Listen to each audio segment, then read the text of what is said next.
You're listening to the Zealous Podcast. I'm your host, Rocky Snyder, and this week I've got Derrick Nillissen on. He's the physical therapist for the Phoenix Suns organization. We're going to talk all about PT and NBA players and how he keeps his players fairly injury-free.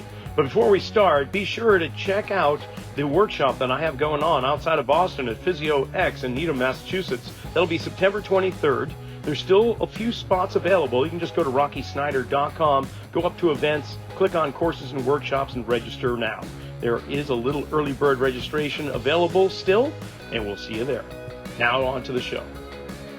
Well, it seems like there's been a heat wave going across the entire nation. In fact, last month, I think I mentioned before, I was in Vegas for the NSCA National Conference. It was like 113 in the shade there. I made the mistake of going out for a walk in between conferences, and I actually had to think, keep your mouth closed or you will lose a lot of moisture.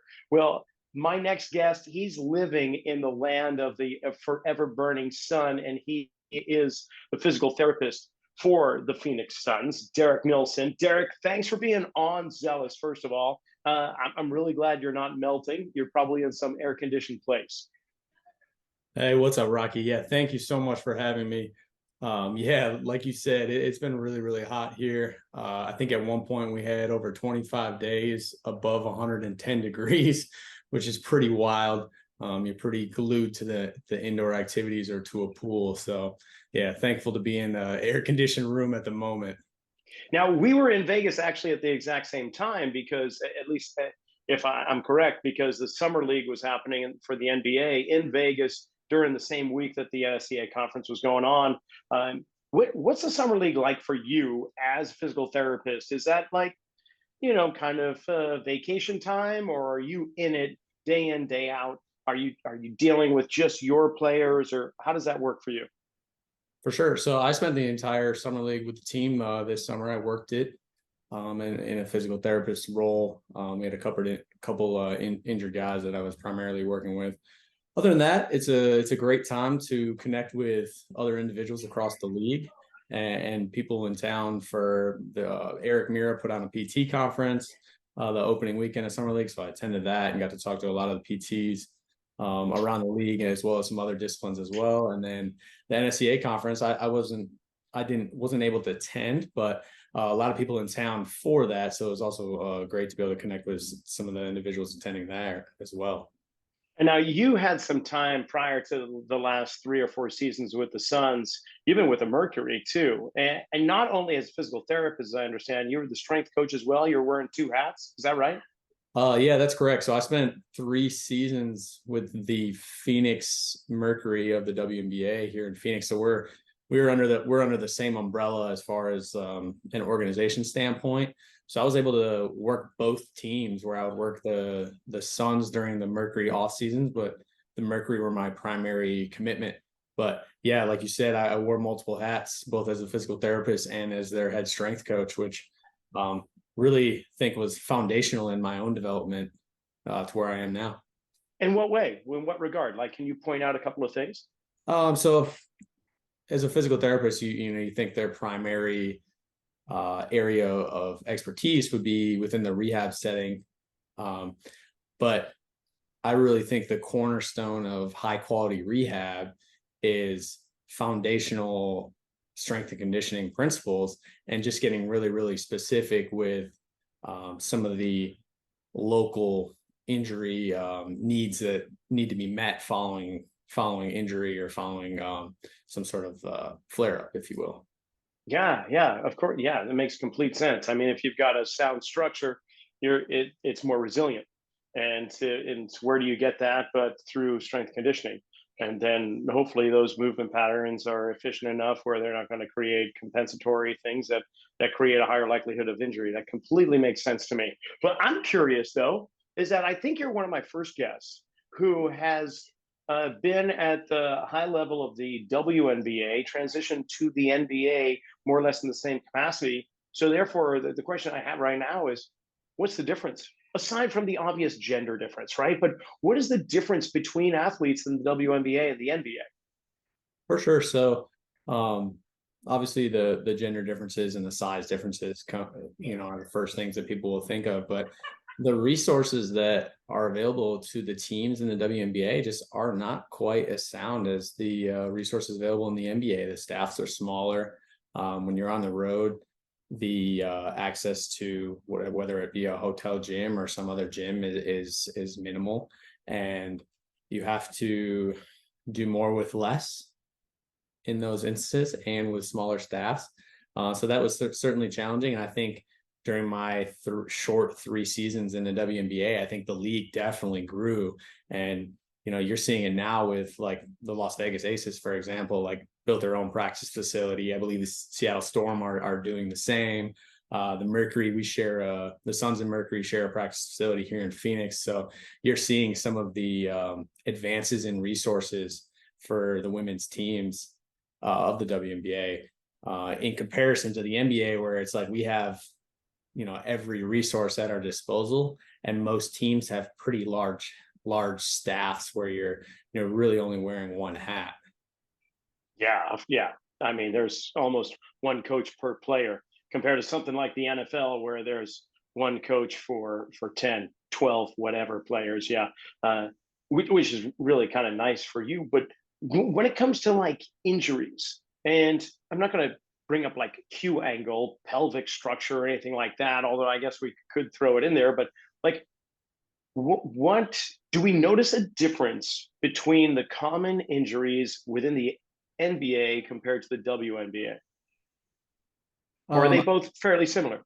I think there's some similarities. You definitely see some of the overuse injuries in a different manner, but they still present themselves. For example, like in the NBA, the games per week is more. Typically that sits around that a little over 3.2, something like that, games per week, where in the WNBA it's a little bit less. With the WNBA, you're flying, for the most part, you're flying commercially. So you have these increased travel demands. So albeit the overuse injuries, maybe albeit like tendinopathy or something like that would present, across all basketball players, the onset and diagnosis and contributing factors may be a little bit different. And then the other thing to consider is WNBA teams, the rosters are typically only 11 to 12 players. So, pretty quickly you can get under 10 if you have, acute ankle sprain, and then you have maybe one player who, had a season-ending injury or something like that. So you get under that 10 to a roster pretty quickly in the WNBA, which is, I believe it's very frustrating to management and organizations across the WNBA. Well, frustrating for sure, but I imagine kind of stressful for yourself. I mean, because they're depending upon you in many ways to try to facilitate a speedy recovery and an expedited return to place. What's that like for you? Um, that definitely can be stressful at times when, you have people trying to get this player to return to play maybe quicker than what is optimal. And certainly across all sports, that's a thing where, the nuances of a season, the timing of a season, it's kind of a risk versus reward thing that has to be balanced based on the factors that are involved at that specific time, which, having smaller roster sizes certainly impacts that. Yeah, I imagine. Okay, we'll get kind of back into like common injury sites and trends, and the fact that in the Phoenix Sun organization at this moment in time you have no injuries to report, which is remarkable. Congratulations on that. But I want to know more about you, Derrick. Like, what was your path? I love learning about how people came up in the ranks. They're following their goals and they're achieving them. So obviously you've got a background in basketball, a competitive basketball player, and so on. But give us the listening audience a little bit more insight. For sure. So I'm from Wisconsin originally. I grew up in central Wisconsin, a small little town in the middle of nowhere called Wittenberg, and went to this tiny little high school where I was able to play multiple sports, but really excelled at basketball. And then following high school, I was able to continue playing collegiately, first at a junior college in Madison, and then at Iowa Wesleyan, which is a Division II school in southeastern Iowa. And then landed in PT school at Carroll University, which is just outside of Milwaukee, Wisconsin. And Spent 3 years there doing the graduate program and ended up in Houston where I did a sports residency. And that really was the calling that opened the door to some professional sports opportunities following completion of it. So a sports residency, for some of the listeners that may not know what that is, a small percentage of PTs will do a residency at some point following completion of PT school. I want to say it's less than 5% or something like that, do a residency or fellowship. So a residency, about a year-long program. You get a lot of didactic as well as mentoring from multiple disciplines. So I was very fortunate to get in this residency program in Houston, where I was able to work with the Houston Dynamo and Dash, Rice University. I spent 12 weeks with the Houston Texans, and as well as spent a little bit of time with the Houston Ballet and the Houston Rodeo. So it was really this like breadth of experience in all different types of sports and all different types of athletes. And I got to get what I think is really, really important for any field is you got to get an immense amount of reps with mentoring and coaching of the coach. It's, during that process. So ultimately that opened the door to where I am now with the Phoenix Suns as a physical therapist. Well, that's awesome. Now, with this program, all those teams were in the confine of the program. Like it was almost like a menu. You're going down the list, going, okay, well, for this month you'll be with the Dynamo, and this month, or for the next 3 months, you're going to be with the Texans. Really, that's kind of how it worked. Yeah, no, it really was set up pretty similar to that. You basically spent time with Rice University throughout the whole year. Working closely with their athletic trainers and their chiropractors and their team physicians and their strength coaches, in basically just providing athlete care, while at the same time having a full caseload in a clinic, and then having some of these other avenues to get sports medicine coverage where you work closely with the team staff, for example, like the Dynamo and the Dash and the Houston Texans. The Houston Texans thing was a little bit different, where we got to actually spend the summer, the off-season training full time with them, which was great. So during that time, I didn't have any clinical caseload, but the whole program is about 13 months total. There's a little overlap from year to year. But yeah, it's a pretty diverse and pretty robust program as it relates to sports physical therapists. No kidding. Well, it's interesting because you kind of stayed somewhat Wisconsin centric in a way, dipping down to Iowa, going back up, and so on. But then you make this huge jump south all the way down to the Gulf Coast. What was it that did it just kind of fall in your lap? You learned about this program and you applied, or what was it that made you just take that leap? How did you find out about the program? I guess that's my question. So I had researched residency programs kind of across the country. I had completed most of my PT school at the time. I think it was right before my last semester. And I just felt like I wasn't at a level clinically where I could serve higher level athletes, or, really athletes in general. And I wanted to get better in that area because ultimately I had aspirations of working in a team sports setting, whether that be collegiate or professional. And coming from Wisconsin, there's just not a lot of opportunities like that you get to participate in early in your career. So I pursued the residency route, and ultimately I had a couple of different options. And, the group at this place, the mentors that were there and where their former residents were, was exciting. So it became an easy decision for me. And I still am really well connected, and I'm in contact with the majority of that group that's still there. And I actually get the honor of still teaching a little bit in their residency program. That's great. So a residency program sounds like a much stronger direction and avenue to follow than simply reaching out for internships or trying to contact sports teams.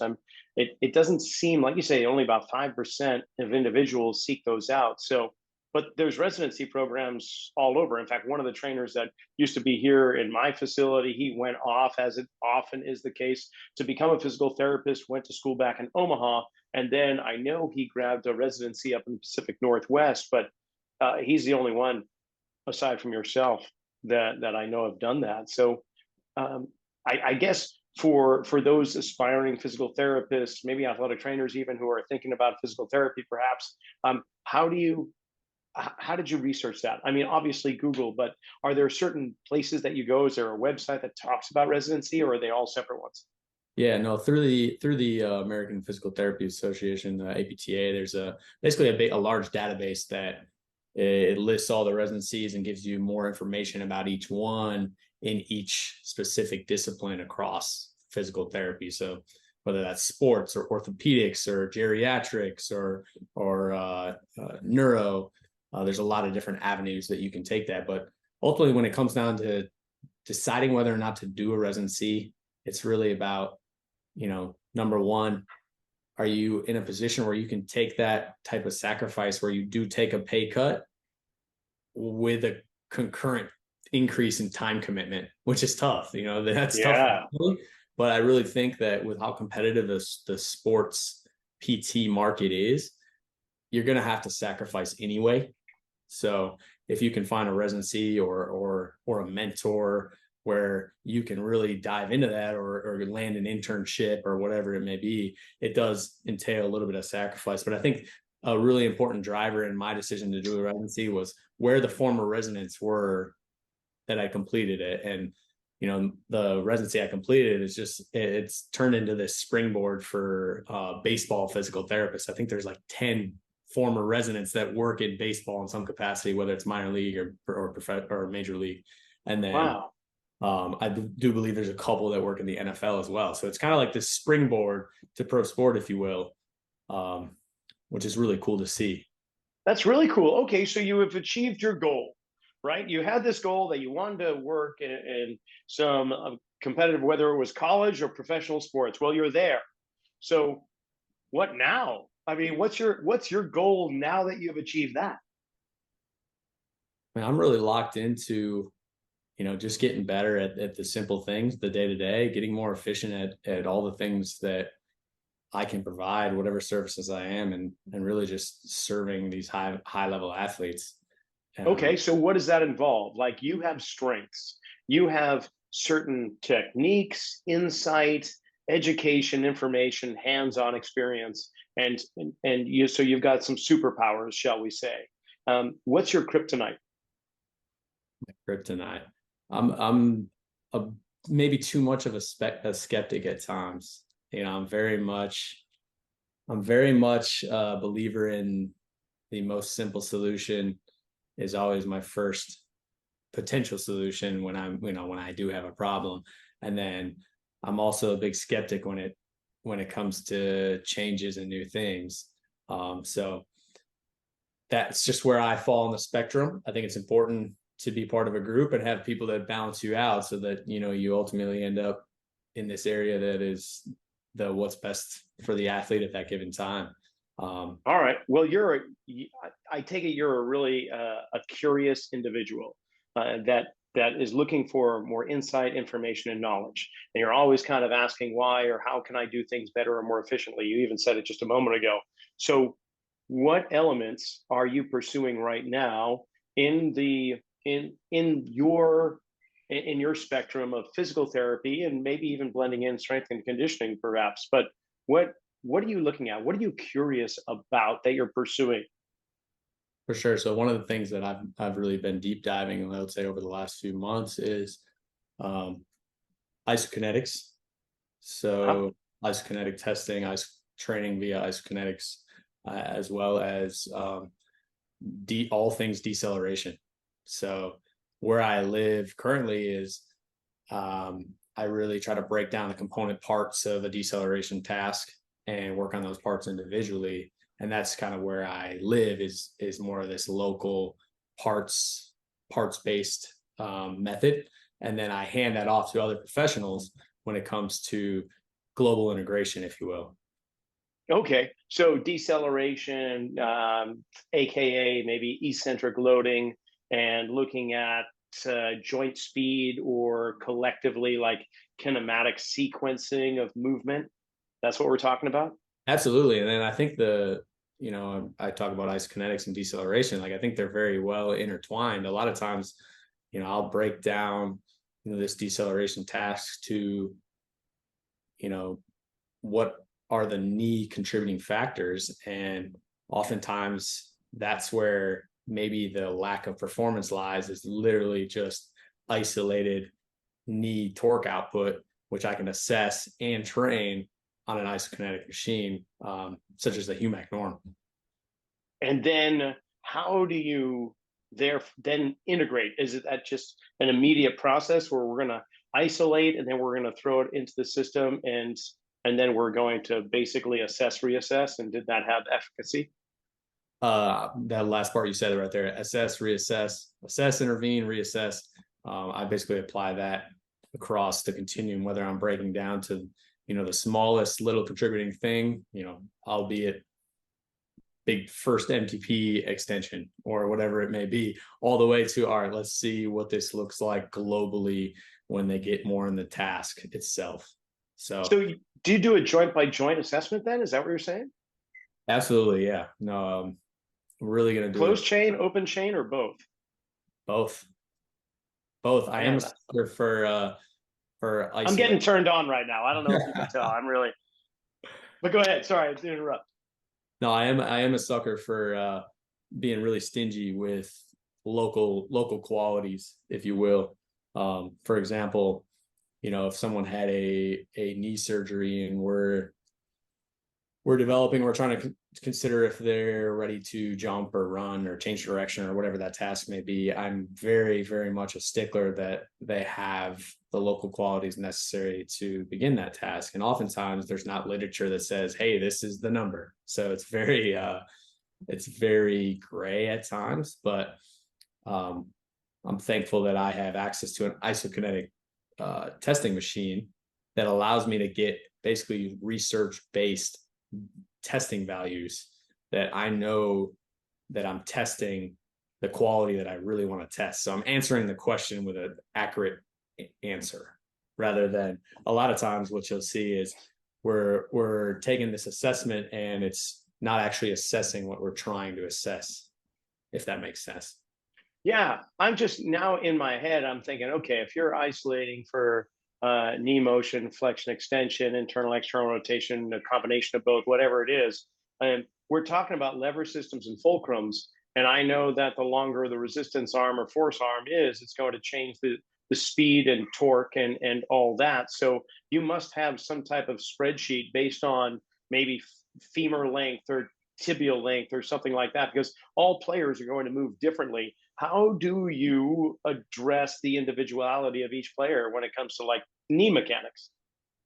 No, it's definitely something you have to address, because the contributing factors of the other joints, what's happening at the foot and ankle influences what's happening at the knee, and what's happening is at the hip influences what happens at the knee. So really taking this global approach and then zooming in where I need to, and being able to zoom in and zoom out and have 1,000-foot view, and also have a microscopic view. And that's really, really, really, really important, especially at this level with high level elite level athletes. Well, I'm glad you bring that up, because I look at the knee as a lower hip or an upper ankle. It's just it's the connecting point between two ball and sockets, and oftentimes where we lose movement, we must gain it somewhere else. And where we get the most movement is more or less the ball and socket areas. So if we've got an ankle or hip restriction, we might find very well that there's compensatory patterns around the knee that create the wear and tear and the symptoms that you're dealing with. And I think I love hearing you talk, because you are the new wave of physical therapists. And I hope it isn't from the listening audience thinking that I have something against physical therapy, because I don't actually. I think it's a brilliant science, and there's amazing individuals like yourself, technicians, that are understanding it completely. I will say, though, historically, back in the 70s and 80s, it was much more of an open chain, isolated kind of approach. And they took the acute care model and tried to apply it to more chronic issues like where we might be talking about now. But but somewhere along the way, the education within the physical therapy schools changed, and obviously it happened somewhere after 2000, or maybe it was before that. But I think honestly it was probably when you were doing your schooling, because it sounds like you didn't have to go through all that dogmatic information and education, and talking about just leg extension for proper ACL rehab, because that's really not a big part of what you're talking about. Yeah, I was curious though, with when you say isokinetic, are we also talking like velocity based training? Are we looking at when is the fatigue setting in? Are we looking at the speed of contractions, that type of thing too? Really, when I say isokinetic, I'm actually talking about a isokinetic testing machine where I really Okay. take everything out of it, essentially similar to like a biodex, if you will, Yeah. where I'm taking all other constraints out of it, constraining it down to where it is actually a single joint task. And a lot of different things you can do on an isokinetic machine. But, for example, like you brought up ACL rehab. I'm certainly a stickler for isolated leg extension output and making sure that an athlete has that before they go to this integrated global task, where if they don't have that, they will find some other way to complete that task, albeit getting more contribution from the foot and ankle complex or getting more contribution from the hip and trunk. So Yeah, I completely understand. I hope I didn't say it improperly. There is a time for isolating, and then you want to definitely integrate for neuromuscular reeducation, motor learning, and so on. But I guess previous, back in 70s and 80s and those years, it was just we're going to isolate and then you go your merry way. There wasn't the reeducation and the integrative that you're doing. So combining the best of both worlds, reading from the even and the odd page to get the complete story. That's what I'm going at. Like, you've got it both. And it's no wonder that the Suns, although there's so many factors and elements that come into play when we're talking about sports injury, but the likelihood that right now you have no injuries speaks volumes. It's great. no, absolutely. It's been great to see the PT profession kind of go from this, all right, we're going to be isolated local joint loading. And if we have a knee injury, we're really just looking at the knee, to, all right, now we're having this global approach and we're doing, I call it the functional exercise era. But now it's a blend of the two, where we're figuring out when it is we need to do local isolated single joint movements and when it is we need to integrate into some global movement pattern. And oftentimes the answer lies in combining both of them at the same time, and knowing, maybe when you need to do global patterns that maybe don't involve the knee as much while you're still working on isolated knee qualities. And then once they can demonstrate the isolated things they need to demonstrate at the knee, then integrate the knee into those global patterning tasks. Yeah, I mean, to just bring it down for in simple terms for me to understand, and how I wrap my head around it, is that we've got these joint coupling relationships. So that when the knee goes into flexion, the ankle should do something, the big toe should do something, the spine should do something. If we can get an understanding or a mapping of how these joints relate to each other in three-dimensional space, then when we watch a movement, we can discern what's moving too fast, what's moving too slowly, and can we speed whatever is slow up, or can we slow down whatever is moving too fast? Just make it more harmonious. And that's essentially what I hear you do. Absolutely. Right on. So aside from isokinetic testing and your fancy tech stuff that I don't have, right? What else do you use? Like, what's in your toolbox? What's in your toy box? I really have a very simplistic approach when it comes to treatment philosophy as well as exercise progression. It doesn't have to be more and more complex. I tend to break down this task that is really, really complex in basketball, which I work in basketball. So that's extremely complex. Most of the time, I bring what I do back to simple things and doing them really, really well. Got it. Okay. Then riddle me this, Batman. We've got three categories that are often spoken of: rehab, and then there's a line, and then there's return to play, and there's a line, and then there's like strength conditioning or optimal performance. How do you take those lines away and mesh them together so that it's a fluid transition through rehab, through return to play, through continued optimal performance? And that's a great question. I think, you ask a lot of different professionals, you'll get a lot of different answers. But my approach is this. So let's say you have an acute injury, and during that first X amount of days where you're really focused on maybe managing pain or restoring range of motion or decreasing swelling or something of that nature, that phase of this rehab is really dominated by your medical team, your athletic trainers, your physical therapists. And then it progresses to where they can start to train the rest of their body, and they start rehabbing whatever their injured tissue was. So that's where maybe the rehab is consisting of these isolated joint movements. Let's say they had a hamstring strain. Maybe the rehab is consisting of hamstring loading exercises.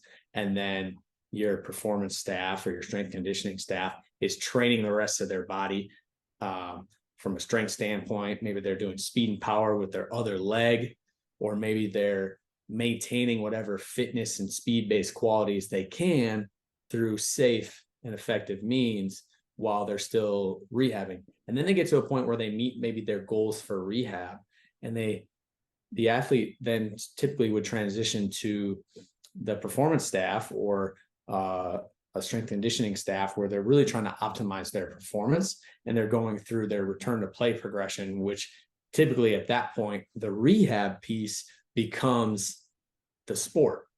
So it's progressing them through what they're doing on the court, whether it, at first maybe it's just stationary shooting and skill work, all the way to maybe they're playing 2-on-2 in small spaces, or they're doing a progression of what their basketball activity looks like until they're ready to play game minutes, if you will. So yes, everyone's got a piece of this puzzle that is the continuum from acute injury to return to play. And then I think the communication across multiple disciplines becomes really, really important to make that effective. Completely. It makes sense to me. I'm curious that I see it as a pie chart, really, and certain wedges are going to be greater than others depending on where they are on that path to return to optimal level of performance. And albeit NBA players are some of the most conditioned, athletic humans on the planet. It's just the physical demands and conditioning. It's just amazing. With that, there's also propensities of movement patterns that are reinforced over time, whether it's the shooting arm, whether it's the plant foot for a layup, whether it's a preferred driving side where they go 65% driving down the left side of the key compared to the right side, or whatever the case may be. There's those elements that are always kind of adding a little element of chaos to the structure that is pulling it away from a centrated place. And the further we get away from that balanced place, the higher the likelihood of injury. So as they're at that end of the spectrum of optimal performance, are there elements that you're throwing in there that are helping to counteract that? Is that in the consideration at all? Absolutely. You're spot on. These guys are phenomenal athletes, and part of being a phenomenal athlete is being a master at compensation and really trying to drive your own performance through, how long or how far can you push your body to do this compensatory pattern before it breaks, but also at the same time knowing that pattern may be helping you perform better. So I'm very thankful that I get to see these guys in season almost every day. So you really can see the changes on a day-to-day, and you basically know what an athlete's neutral is or what their neutral state is. And it's pretty fluent to assess them on a day-to-day and understand where they're impacted by the game itself. So really blessed to be able to see these guys almost every day, which a lot of people just don't have that ability, albeit in other sports. So you're talking about a proactive, preventative approach where you're dealing with asymptomatic athletes who are at a high performance level, but you're still there courtside. And is it just through visual assessments, or do you go, hey, you know what? We're going to just have regular kind of, yeah, assessments, whether it's joint by joint, whether it's getting them the isokinetic machine, whatever the case may be. Is that a part of your role and responsibility where you're just rotating through the roster and just doing check-ins with them? Or because that's what I could see as being a really successful recipe compared to dealing with the issue only when it appears. No, 100%. You have to be proactive, and you have to have high quality assessments very frequently. And the assessments are in multiple avenues, albeit, range of motion flexibility, joint mobility, joint by joint approach, movement patterns, breaking down, strength outputs, both at like an isolated standpoint, but also a global standpoint. Also looking at how they perform in the game. So it's all the way from the game itself to a treatment table, and the assessments are across all of that. The athletes won't necessarily want to hear it, but they're always being analyzed, by pretty much everybody who's a non-player. The coaches are always analyzing the players. The front office is always analyzing players. The sports medicine staff, the performance staff, everybody's always analyzing these players, just in different ways. Okay, and then in the last 10 years, we have learned more about the brain than all years previous to that combined. Like, neurology has exploded and attached itself to athletic performance too. So now we're seeing visual and vestibular assessments and reaction speed assessments and so on. How far down the rabbit hole do you like to fall when it comes to like motor neurology and brain assessments and that type of stuff?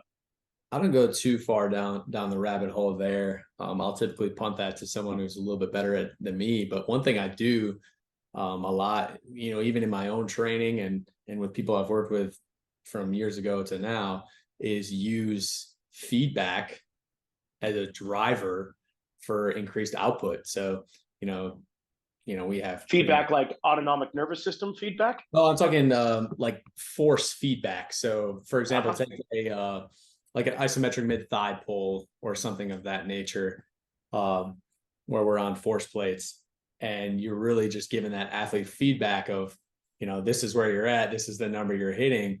And a lot of times these guys and even myself in my own training, I'm competitive enough to where, I'm going to beat that the next rep. And, eventually you reach a point where your performance declines a little bit within that session, but you certainly can maximize your output. And a lot of times it's the feedback that can drive it, and the competitiveness of the individual that can drive this increased output. Nice. That's that task. Okay. When it comes to your job, what's the best part of it? What's the worst part of it?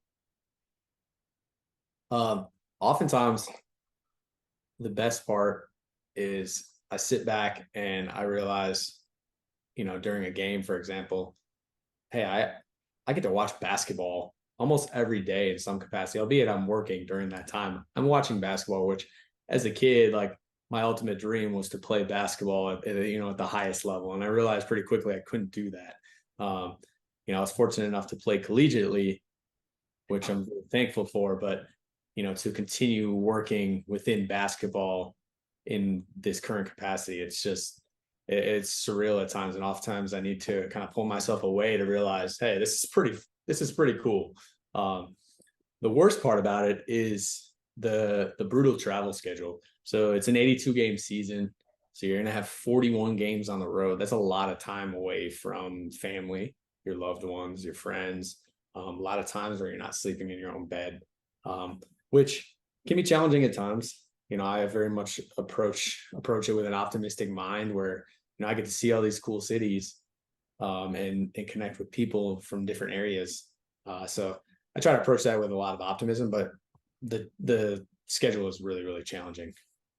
Yeah, do you really get to see those cities? Because I can't imagine you have a lot of free time when you land in Orlando or whatever, Milwaukee or Boston. I mean, you're there, you unload, you deal with the players, you get everything set, you get your room set, then there's practice, and then there's a game, and then you're back on the plane. I mean, how much time do you really get to do a little tour session?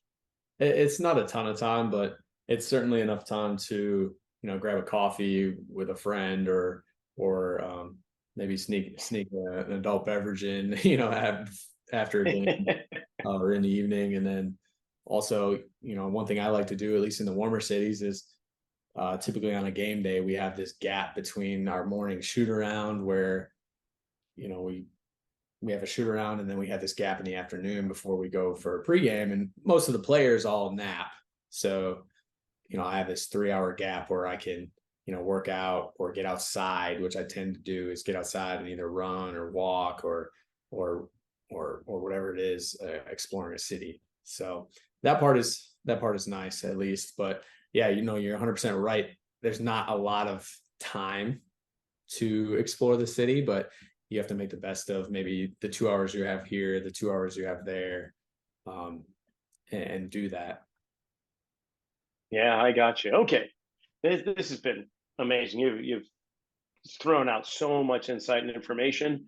I definitely feel like we're on parallel lines in terms of the thought process when it comes to sports injuries and keeping your athletes in peak performance. So if the listening audience wants to kind of follow you, find out more, obviously they can go to the Phoenix Suns, and I'll put descriptions there. But do you throw out any social media, Instagrams or LinkedIn and anything like that? For sure. I'm not super active on any of the social medias, but Instagram and Twitter is at D Nillissen. So first initial, last name, and then I'm on LinkedIn. If you're looking to reach out, best way to message me would probably be on LinkedIn itself, or even on Instagram. But yeah, I'm not super active on social media. What about research papers or periodicals or books or anything like that? You like writing up a storm or not? I haven't. Certainly something I would do in the future, if the opportunity arises. One thing I do get involved in is occasional journal clubs, whether it be my old residency or, even teaching through my old residency, but also journal clubs through the APTA sports section as well. All right. And is there a residency program in the Phoenix area that deals with like the Mercury or the Suns or anybody else? Not that's affiliated with our program. I really don't know, to be honest, but nothing that's affiliated Okay. with the Suns Mercury. And what about interns? Do you have any interns that work for you? We do not at the moment, not Okay. in the physical therapy realm. Got it. Is that something that is uncommon, or do other teams have interns within the PT department? It's kind of hit or miss across the league. Okay. I do know in the WNBA, most teams will have a sports medicine intern. Nice. Yeah. Very cool. Derrick, this has been great. I honestly, I can't thank you enough. This is just another fabulous episode where we can dive deep, or like you say, we can pan back and see the galaxy, or we can come down and look through a microscope. And I think we've achieved that in all aspects. So thank you for your time. I really appreciate it. No, thank you so much, Rocky. Thanks for having me on. And that's it for Zealous this week. Derrick, thank you so much for coming on, as well as thank you to the Phoenix Suns organization for allowing this all to take place. And be sure to tune in next Monday, 6 a.m. Pacific, 9 a.m. Eastern, when we have another guest that's just as remarkable as Derrick. In the meantime, do remember to go to rockysnyder.com, sign up for the course all about using foot wedges and biomechanics. It is a game changer. It was for me. Until next week, make it a good one.